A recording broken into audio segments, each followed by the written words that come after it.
ചക്കക്കുരു മുരിങ്ങൻ്റെ ഇലക്കറി. അതിന് ആദ്യമായിട്ട് നമ്മൾ വെളിച്ചെണ്ണ ഒഴിച്ചിട്ട് കുറച്ച് വെളുത്തുള്ളി ഇടുക.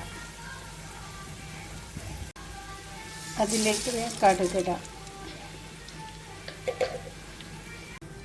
കടുക് പൊട്ടിക്കഴിഞ്ഞാൽ മുരിങ്ങൻ്റെ ഇല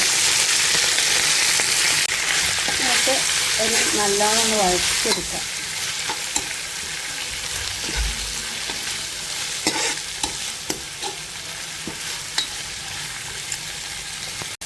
ജസ്റ്റ് ഒന്ന് വഴണ്ട് കഴിഞ്ഞാൽ അതിലേക്ക് നമുക്ക് ചക്കക്കുരു വേവിച്ചിടാം.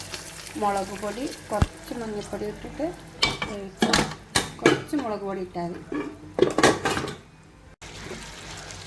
അതിലേക്ക് ചെറിയുള്ളിയും ചീരാമുളകും കറിവേപ്പിലയും ഇത്തിരി നല്ല ജീരകം കൂടി ഇട്ട് അരച്ച തേങ്ങ ചേർക്കാം.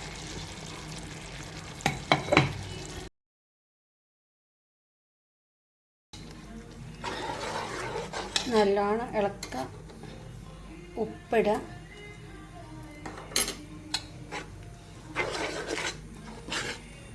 നല്ല ടേസ്റ്റിയായ മുരിങ്ങൻ്റെ ഇലക്കറി. ഇങ്ങനെ ഉണ്ടാക്കിയെങ്കിൽ പിന്നെ ഇങ്ങനെ ഉണ്ടാക്കുള്ളൂ. നല്ല ടേസ്റ്റാണ്. ഇത് മാത്രം മതി ചോറിന്. ഒരു മുട്ട കൂടെ പൊരിച്ചാൽ അടിപൊളിയാവും.